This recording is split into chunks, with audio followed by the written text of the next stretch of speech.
ओम नमो शिवाय। 29वां अध्याय, जिसमें कि माँ के महात्म का वर्णन किया गया है। नमामि शमशान निर्वाण रूपम विभम व्यापकम ब्रह्मा वेद स्वरूपम निजम निर्गुणम निर्विकल्पम नरिहम चिदाकाशम काशवासम भजेहम।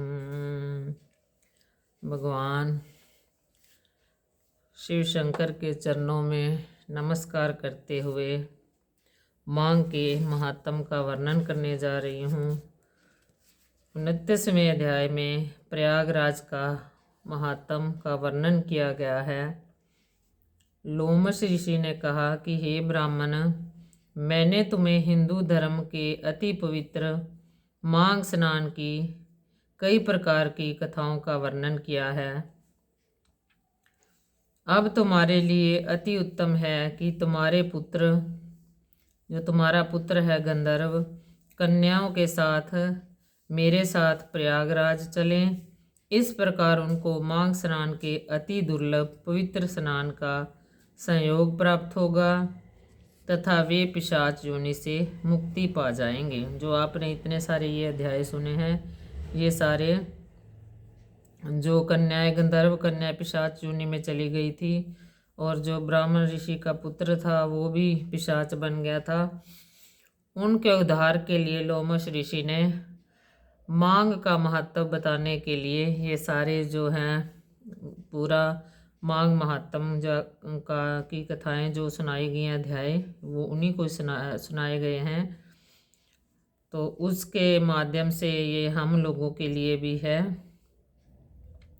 इस प्रकार उनको माघ स्नान के अति दुर्लभ पवित्र स्नान का संयोग प्राप्त होगा तथा वे पिशाच योनि से मुक्ति पा जाएंगे।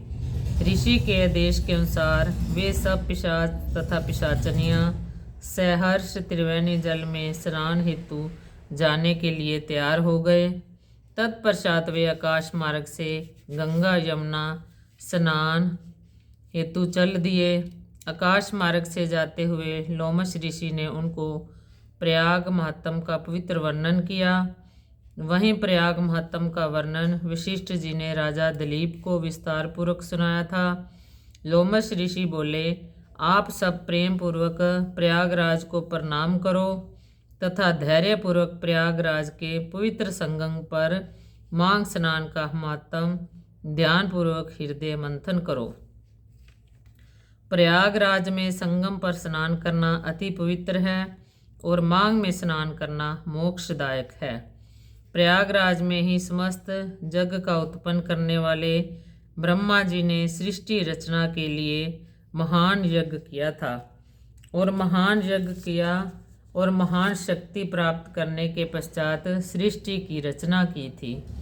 भगवान विष्णु ने हृदय से लक्ष्मी जी की भार्या रूप में कामना की थी तथा गंगा यमुना सरस्वती के पवित्र संगम में स्नान किया था।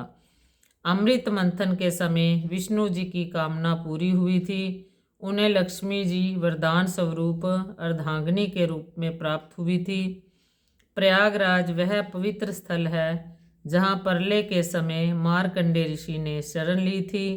यमुना गंगा के पवित्र जल में स्नान करने से मनुष्य निष्पाप हो जाता है तथा मुक्ति को प्राप्त हो जाता है।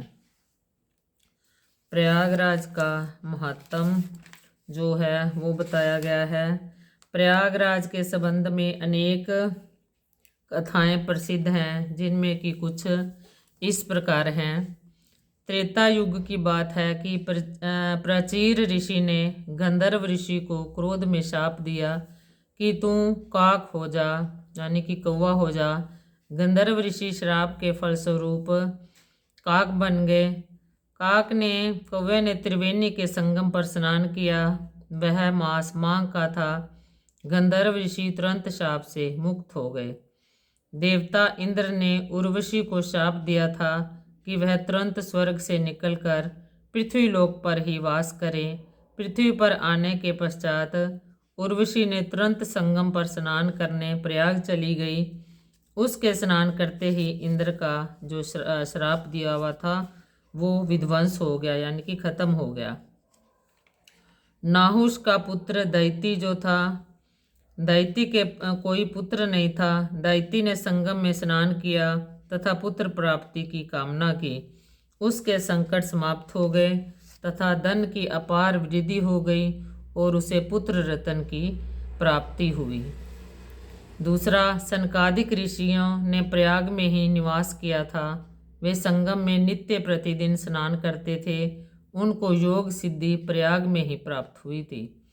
और एक और, जो भी व्यक्ति प्रयाग में संगम पर प्रेम व श्रद्धा पूर्वक स्नान करता है उसकी इच्छा